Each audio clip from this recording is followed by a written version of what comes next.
Bismillahirrahmanirrahim. Assalamualaikum warahmatullahi wabarakatuh. Bertemu lagi dengan saya Heri Kusuma Jaya SPD dalam mata pelajaran PPKN kelas 8 dengan materi menumbuhkan kesadaran terhadap Undang-Undang Dasar Negara Republik Indonesia. Baiklah, sebelum kita membahas lebih lanjut materi pada pertemuan kali ini, bagaimana kabarnya hari ini? Semoga tetap dalam keadaan sehat walafiat dan selalu semangat di dalam belajar dan menuntut ilmu meskipun dalam kondisi COVID-19 dan masih belajar dari rumah. Baiklah, langsung saja pada pertemuan kali ini kita akan membahas tentang kedudukan dan makna pembukaan Undang-Undang Dasar Negara Republik Indonesia tahun 1945, di mana pada pertemuan sebelumnya itu kita sudah membahas tentang Pancasila sebagai dasar negara. Maka pada pertemuan kali ini kita akan membahas tentang Undang-Undang Dasar Negara Republik Indonesia. Adapun tujuan pembelajaran kita itu adalah bagaimana memahami dari kedudukan dan makna pembukaan Undang-Undang Dasar Negara Republik Indonesia tahun 1945, di mana kita akan membahas tentang kedudukan pembukaan Undang-Undang Dasar tahun 1945, hubungan Undang-Undang Dasar Negara Republik Indonesia tahun 1945 dengan proklamasi. Yang ketiga, pembukaan Undang-Undang Dasar memuat pokok-pokok kaidah negara. Yang keempat itu makna dari alenia pembukaan Undang-Undang Dasar Negara Republik Indonesia tahun 1945, di mana di dalam alenia, di dalam pembukaan Undang-Undang Dasar 1945 ini terdapat 4 alenia yang akan kita bahas. Baik, langsung saja kita akan bahas satu persatu tentang kedudukan dan makna pembukaan Undang-Undang Dasar 1945. Nah, kedudukan pembukaan Undang-Undang Dasar tahun 1945, di mana Undang-Undang Dasar ini merupakan sebagian hukum dasar tertulis yang merupakan sumber dari hukum negara kita.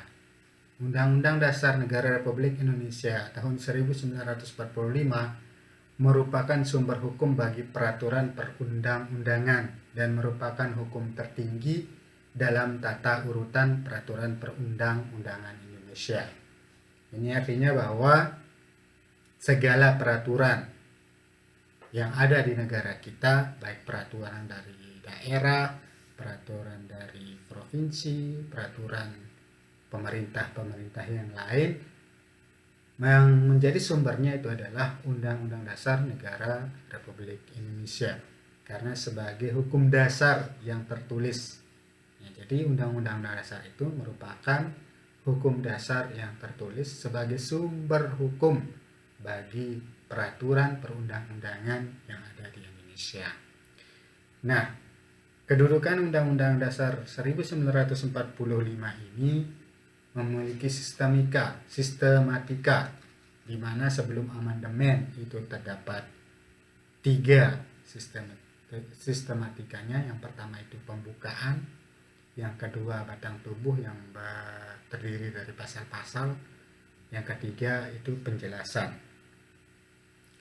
Dan setelah amandemen sistematika Undang-Undang Dasar tahun 1945 ini adalah pembukaan dan pasal-pasal.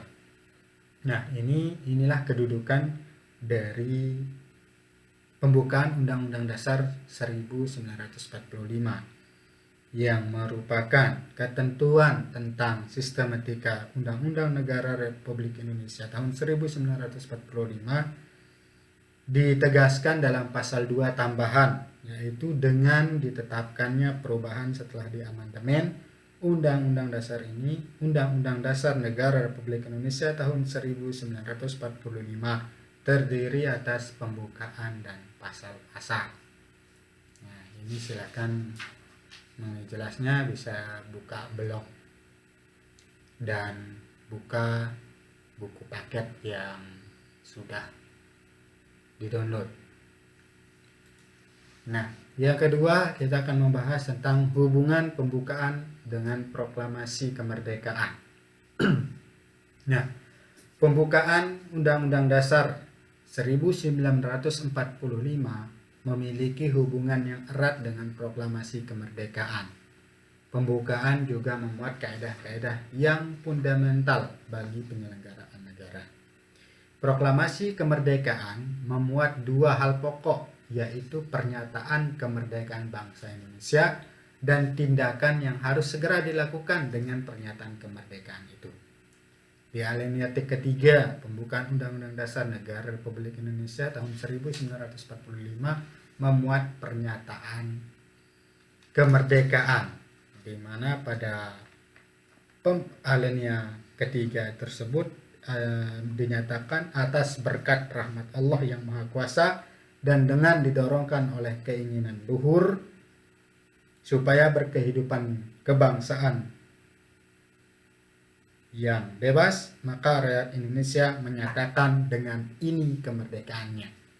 Jadi di dalam Undang-Undang Dasar 1945 pada alinea ketiga juga terdapat pernyataan kemerdekaan Republik Indonesia. Nah, dari alinea pertama sampai dengan alinea ketiga merupakan uraian terperinci dari kalimat pertama proklamasi kemerdekaan, di mana dalam proklamasi pada tanggal 17 Agustus 1945 itu negara kita itu menyatakan kemerdekaannya, dan pada alinea 1 dan alinea 4, alinea 3 dalam undang-undang itu merupakan uraian terperinci dari proklamasi kemerdekaan. Alinea keempat memberi arah dan pertanggungjawaban terhadap pelaksanaan proklamasi kemerdekaan. Kemudian isi pokok kedua proklamasi kemerdekaan yaitu tindakan yang harus segera dilakukan, antara lain dengan menetapkan Undang-Undang Dasar Negara Republik Indonesia tahun 1945 yang memuat pembukaan.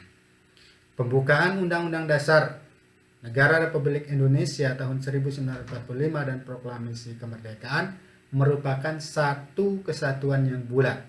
Makna yang terkandung dalam pembukaan merupakan amanat dari proklamasi kemerdekaan. Jadi antara Undang-Undang Dasar Negara Republik Indonesia tahun 1945 dengan proklamasi itu adalah memiliki hubungan yang erat yang tidak terpisahkan, di mana setelah pernyataan proklamasi oleh negara kita diperinci dengan menggunakan undang-undang yang terdapat pada alinea 1 sampai dengan alinea 3. Sampai kalau alinea keempat itu merupakan arah pertanggungjawaban dan pelaksanaan dari pernyataan kemerdekaan tersebut. Baik, lanjut. Pembukaan Undang-Undang Dasar 1945 memuat pokok-pokok kaedah negara yang fundamental.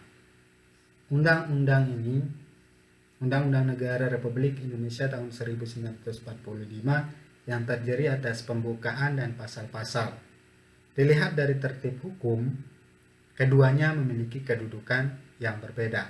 Pembukaan memiliki kedudukan yang lebih tinggi daripada pasal-pasal, karena pembukaan merupakan pokok kaidah negara yang fundamental bagi negara Republik Indonesia.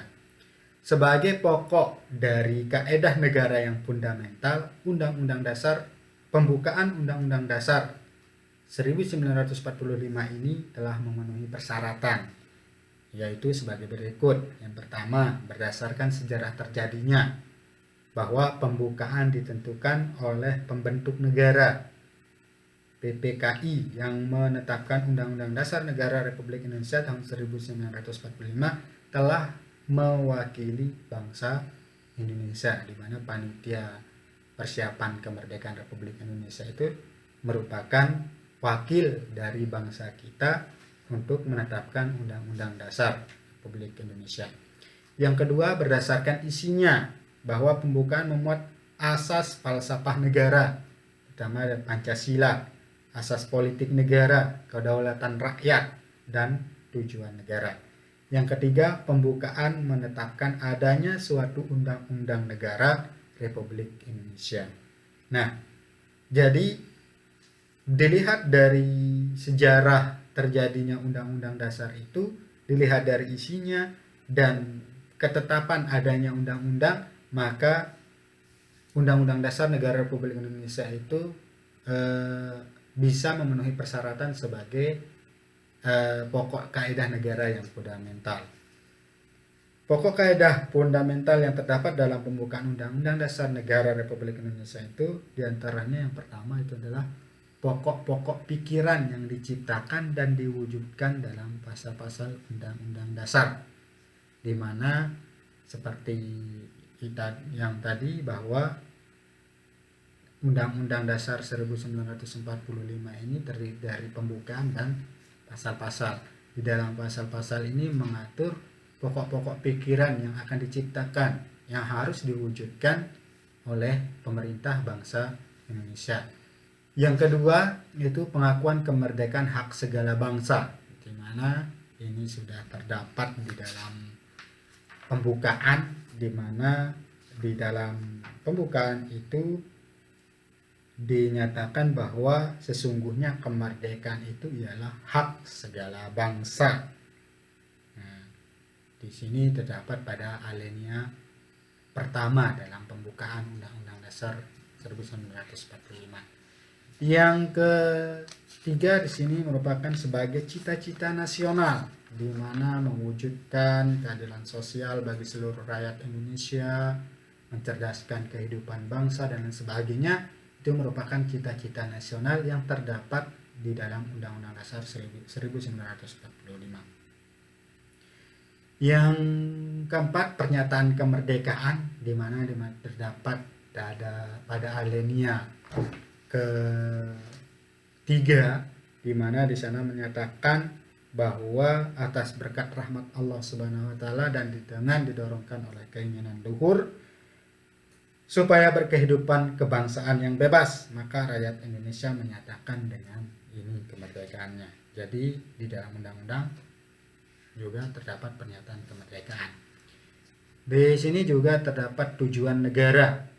Nah, tujuan negara itu terdapat pada alinea keempat, di mana di sini membentuk suatu pemerintah yang Indonesia yang melindungi segenap bangsa Indonesia dan seluruh tumpah darah Indonesia untuk memajukan kesejahteraan umum, mencerdaskan kehidupan bangsa, dan ikut melaksanakan ketertiban dunia.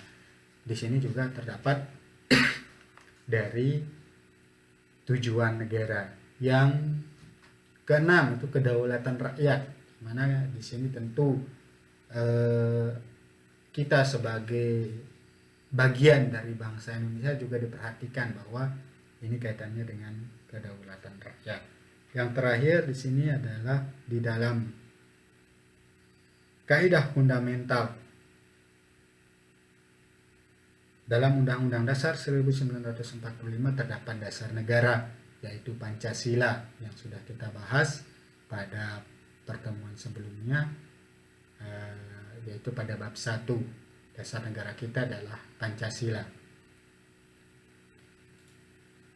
Nah, selanjutnya kita akan membahas tentang makna alinea pembukaan Undang-Undang Dasar 1945. Alinea pertama. Dalam alinea pertama pembukaan Undang-Undang Dasar Negara Republik Indonesia menunjukkan keteguhan dan tekad bangsa Indonesia untuk menegakkan kemerdekaan dan menentang penjajahan. Pernyataan ini tidak hanya tekad bangsa untuk merdeka, tetapi juga berdiri di barisan paling depan untuk menghapus penjajahan di muka bumi. Nah, silakan dibuka kembali pembukaan Undang-Undang Dasar 1945 alinea 1, di mana di sana dengan tegas bahwa bangsa Indonesia itu menentang penjajahan di atas dunia, di mana bahwa kemerdekaan itu adalah hak segala bangsa. Jadi semua bangsa yang ada di Indonesia, bangsa yang ada di dunia ini itu berhak atas kemerdekaannya, dan penjajahan di atas dunia harus dihapuskan. Kenapa? Karena tidak sesuai dengan peri kemanusiaan dan keadilan. Dalam alinea kedua, ini yang berbunyi, dan perjuangan pergerakan bangsa Indonesia dan perjuangan pergerakan Indonesia telah sampailah kepada saat yang berbahagia dengan selamat sentosa mengantarkan rakyat Indonesia ke depan pintu gerbang kemerdekaan negara Indonesia yang merdeka, bersatu, berdaulat, adil, dan makmur. Alinea kedua ini menunjukkan kebanggaan dan penghargaan atas perjuangan bangsa Indonesia selama merebut kemerdekaan. Ini berarti kesadaran bahwa kemerdekaan dan keadaan sekarang tidak dapat dipisahkan dari keadaan sebelumnya. Di sini kita harus bangga dengan kemerdekaan yang sudah dicapai oleh bangsa Indonesia untuk menjadi negara yang merdeka, bersatu, berdaulat, adil, dan makmur. Dalam alinea ketiga, itu merupakan dari asas bahwa bangsa Indonesia adalah bangsa yang memiliki spiritual yang tinggi, di mana di dalam alinea tersebut menyebutkan bahwa atas berkat rahmat Allah yang maha kuasa dan didorongkan oleh keinginan luhur supaya berkehidupan kebangsaan yang bebas, maka rakyat Indonesia menyatakan dengan ini kemerdekaannya. Nah, di sini bahwa di dalam alinea ketiga ini dijelaskan bahwa Indonesia tidak terlepas dari perjuangan para ulama, perjuangan bangsa Indonesia dari agama-agama yang lain, yang merupakan motivasi spiritual untuk meraih kemerdekaan, sehingga dinyatakan di dalam pembukaan undang-undang itu atas berkat rahmat Allah Subhanahu wa Ta'ala, dan tentu merupakan sebagai bangsa yang berkeyakinan bahwa memiliki Tuhan yang Maha Esa. Dalam alinea keempat, bahwa negara kita itu memiliki prinsip-prinsip negara, di mana yang pertama yaitu tujuan negara.